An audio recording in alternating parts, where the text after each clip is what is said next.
Welcome to short hand विद्यालय। दोस्तों, ये डिक्टेशन 160 शब्द प्रति मिनट की रहेगी। ये 10 मिनट की डिक्टेशन है। ठीक है, चलिए स्टार्ट करते हैं। अगर आप लोगों के लिए हेल्पफुल रहती है तो आप लोग अपने दोस्तों के साथ ज़रूर वीडियो शेयर कर सकते हैं। ठीक है, चलिए स्टार्ट करते हैं आज का डिक्टेशन। Ready start. अध्यक्ष महोदय, 10वीं पंचवर्षीय योजना पर विचार करते समय सदन के दोनों पक्षों के सदस्यों ने जो महत्वपूर्ण प्रश्न उठाए हैं उन पर विचार किया जाना बहुत आवश्यक है। अध्यक्ष महोदय, 9वीं पंचवर्षीय योजना का अब अंतिम वर्ष चल रहा है और इस योजना के अंदर जो चीज़ें कही गई हैं ऐसा लगता है कि उसके अंदर परिवर्तन करना कठिन है, बदला भी नहीं जा सकता।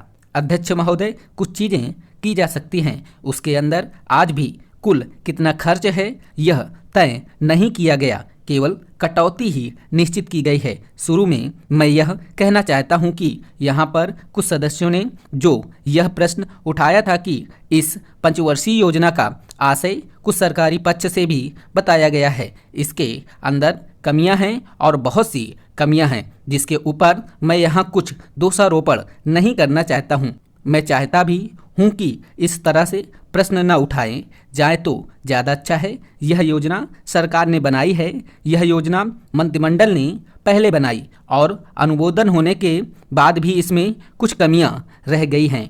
तो यह कमी रहने का दोष किसके ऊपर है? मैं समझता हूँ सदन के सभी सदस्य इसको जानते हैं।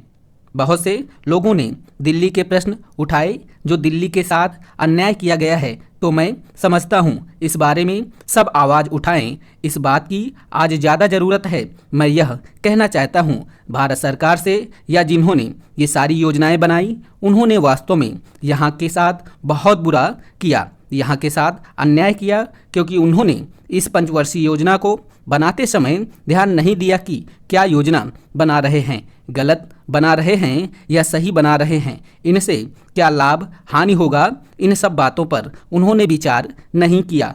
तो मैं समझता हूँ ऐसी परिस्थितियों के अंदर यह बात ठीक नहीं है। ऐसी दशा में यहाँ पर 5 वर्षों में आने वाली योजनाएं बेकार बनकर रह जाएंगी। जो कटौती निश्चित की गई है उसको समाप्त करना चाहिए ताकि दिल्ली को हम अंतर्राष्ट्रीय स्तर का एक आदर्श नगर बना सकें। यह बहुत ही आवश्यक है यदि हम इस स्थान की उन्नति चाहते हैं। इसलिए अब मैं अपना कथन इन शब्दों के साथ ही समाप्त करता हूँ। अध्यक्ष महोदय, आपने मुझे 10वीं पंचवर्षीय योजना पर बोलने का अवसर दिया, इसके लिए मैं आपका आभारी हूँ। आपने मुझे कम समय दिया, इसके लिए भी आभारी हूँ। अभी मेरे से पूर्व कुछ सदस्यों ने हम पर यह आरोप भी लगाया कि हम योजना में विश्वास नहीं रखते। उन्होंने तो यह भी कहा कि हमारे चुनाव घोषणा पत्र में भी उनको इस बारे में कुछ नज़र नहीं आया। मैं इस बारे में यह निवेदन करना चाहता हूं कि उन्होंने कोई दूसरा घोषणा पत्र देखा, गलत घोषणा पत्र पढ़ा और उसी को हमारा घोषणा पत्र समझ बैठे। लेकिन मैं यह कहना चाहता हूं कि हमारा घोषणा पत्र इस समय मेरे पास है।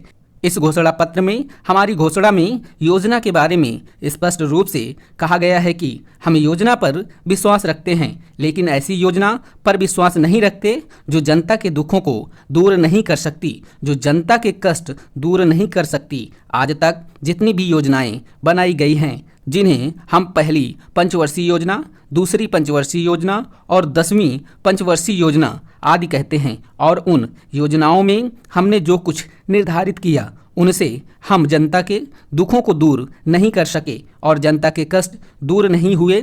इन योजनाओं के परिणाम भी हमारे सामने हैं। बड़े बड़े अनुभवी बैठे, उन्होंने योजनाएं बनाई, लेकिन योजनाएं ठीक प्रकार से कार्यान्वित नहीं की गई। उन योजनाओं में काफ़ी दोष थे, जिसके कारण ये योजनाएं लोगों के दुखों को दूर नहीं कर सकी, लोग दुखी ही रहे। मैं यहाँ पर कहना चाहता हूँ कि जो हमारी योजना थी उसका परिणाम क्या निकला? उसका परिणाम यही निकला कि हमें रुपए का मूल्य कम करना पड़ा। जो योजनाएं होती हैं वह राष्ट्र धन को ऊंचा करने के लिए बनाई जाती हैं, लेकिन हमारे सामने आंकड़े हैं, इसका परिणाम हमारे सामने है। हमने अब तक 9 पंचवर्षीय योजनाएं कार्यान्वित की हैं, लेकिन हमारी प्रति व्यक्ति आय में और जीवन स्तर में अपेक्षित वृद्धि नहीं हुई है। यह दुख की बात है। मैं यह कहना चाहता हूं कि हमारा ऐसी योजनाओं में विश्वास नहीं है जो जनता के कष्टों को, जनता के दुखों को दूर न कर सके। हम ऐसी योजनाओं पर विश्वास करते हैं जो उनकी आयु बढ़ा सके, उनका आर्थिक विकास कर सके, उन्हें उन्नत कर सके। स्टॉप।